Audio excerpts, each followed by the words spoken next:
भी जो किस्मत में है वो कहीं भी होगा, अपने आप आएगा, और जो किस्मत में नहीं है वो आके भी चला जाएगा। एक विद्वान ने बड़ी प्यारी लाइनें लिखी, बुजुर्ग जरा ध्यान देंगे कि एक वृक्ष की दो डाली और पर किस्मत जुदा जुदा है। एक वृक्ष की दो डाली पर किस्मत जुदा जुदा है। एक डाली जाए हवन में, एक से जली रही चिता है। एक डाली जाए हवन में, एक से जली रही चिता है।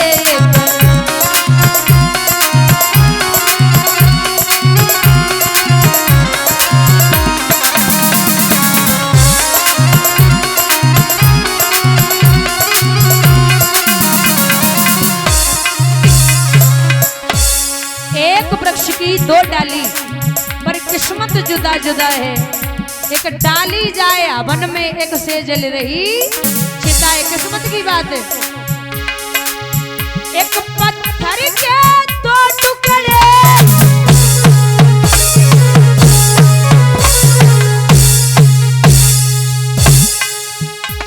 पर किस्मत जुदा जुदा है। एक पत्थर के दो टुकड़े पर किस्मत जुदा जुदा है।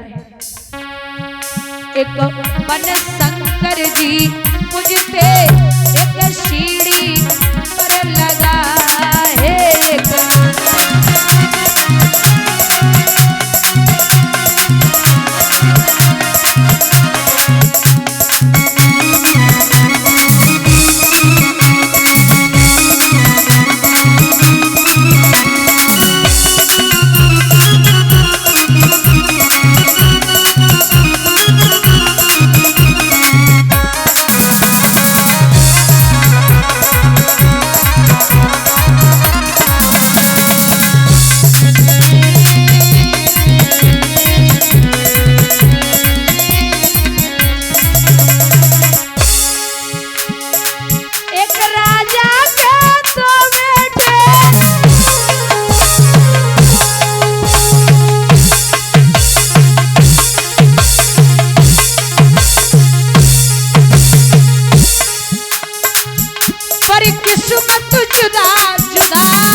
राजा के दो बेटे पर किस्मत जुदा जुदा है। एक झूले पालन में, एक पत्तों पर पड़ा है। एक झूले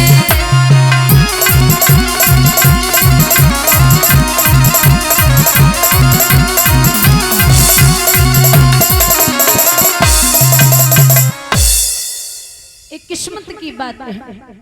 प्रधान जी, छोटी सी कहानी याद आ गई। एक सज्जन को देख के, एक हाथी था, हाथी वो सॉरी एक शेर था और एक गधा था। एक शेर और एक गधा। तो शेर ने कहा कि आसमान कैसा है? गधा बोला सफेद। शेर से पूछा कैसा है? बोले नीला। आसमान है कैसा? नीला। बोले आसमान नीला है। अच्छा, बोले गधा बोला सफेद है। शेर फिर बोला नीला है। तो बोले कि मान नहीं रहे हो तो चलो राजा के दरबार में चलते। तो राजा के दरबार में पहुंचे। अब जैसे ही राजा के दरबार में गए, राजा से सबसे पहले शेर ने एक ही बात पूछी, महाराज जब बताओ आसमान कैसो है? बोले नीलो। अच्छा नीला ही है? बोले हाँ। पक्का है? बोले पक्का है। गधे से कहा पूछ ले कैसा है? गधे ने कहा महाराज सफेद है। शेर बोला कि नीला है। ये झूठ बोल रहा है गधा। राजा बोला सिपाहियों शेर को जेल में डाल दो। हैं? शेर बोला महाराज हम तो सही कह रहे, हमारी क्या गलती है? तुम हमें काहे जेल में डाल रहे हो? राजा बोलो तू बहस किससे कर रहे हो? राजा बोला तू बहस किससे कर रहा है? बोले गधे से। बोले इसीलिए डलवा रहे। बोलिए गोविंद भगवान की। तो मूर्ख आदमी को तुम कथा सुनाओ कि ऊपर तक निकलते भाई, समझ में ही नहीं आता। वे बोल रहे, वो कहते ना भैंस के सामने तुम बीन बजाओगे तो उसे यही लगेगा कि भूसा लेके आ रहा है कोई, तो व्यर्थ ही है सब। तो भैया श्री सूत जी बोले सोनकादिक ऋषियों, यहां समझाया तो रानी की इस बात पर हुए नृपति मजबूर, सुरुचि सुंदरी से हुआ इनका विवाह मंजूर। पहले वाली जो है उसका नाम है सुनीति और जो दूसरी आई है उसका नाम है सुरुचि। सुरुचि हम उसे कहते हैं जो स्वयं में रुचि रखती हो, दुनिया से कोई मतलब न हो। तो डोले में बैठी बड़ी रानी ने दासी को भेजा, जा हमारी छोटी बहन को सम्मान के साथ में अंदर लेके आ। रानी ने आरती उतारी, दासी जाकर के पहुंची तो आरती उतारती है रानी की। चलिए बहना, आपको आपकी बड़ी बहन ने बुलाया है। बोले कौन बड़ी बहन? आपके राजा की जो पहले वाली रानी है। पहले शादी हो गई? बोले हो गई। महाराज कहाँ है? उनको बुलाओ जरा। राजा उत्तानपाद को बुलाया गया तो जवाब दिया, नाथ जब एक तुम्हारे रानी थी तो हमें व्यर्थ क्यों लाए हो? बा भोग करन को काफी थी मोए बाहर झोंकवे। अब इतना ही एहसान करो, डोले को वापस भिजवा दो, तुम इसके साथ बिहार करो, मोको पियर को पटवा दो। जब ये कहा कि पीहर जाना है, एक बात याद रखना, इज्जत कमाने में आदमी की पूरी जिंदगी लग जाती है और बिगाड़ने में 2 मिनट नहीं लगते।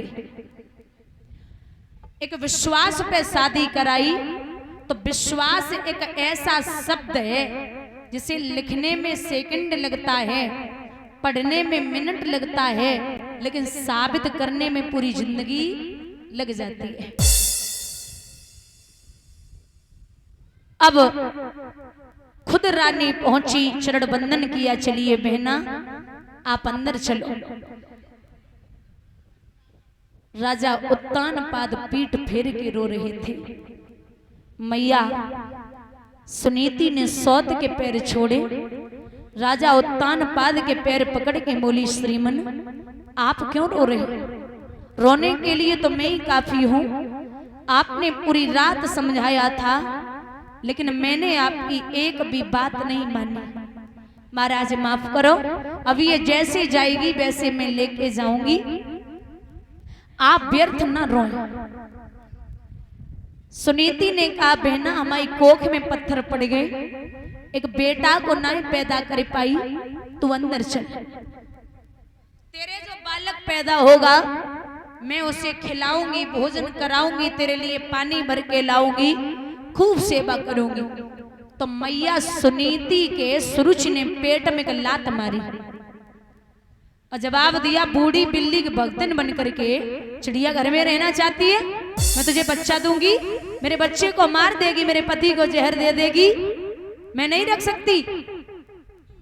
महाराज राजा उत्तानपाद की हिलकी भर गई, बड़े रोए।